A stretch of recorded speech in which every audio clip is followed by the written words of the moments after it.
On August 16, China's Security Regulatory Commission Chairman Liu Shiyu and Hong Kong SFC Chairman Carson Tang signed a joint announcement in Beijing, marking that the Shenzhen-Hong Kong Stock Connect has officially started.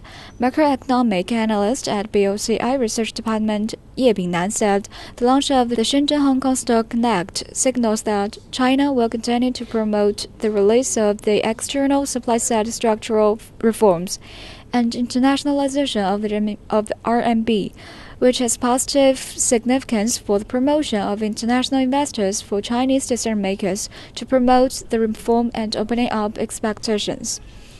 The quota of the Shenzhen-Hong Kong Stock Connect was cancelled, but two major stock markets interconnection mechanism will retain the daily trading limit on the amount.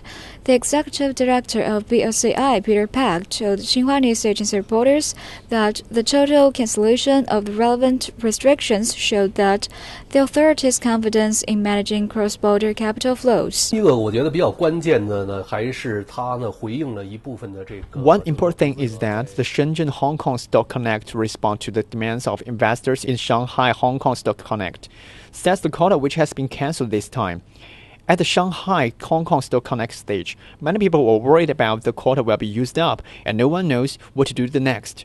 Of course, this could be solved easily technically, and it was completely removed this time. I think it shows the authorities' confidence in capital.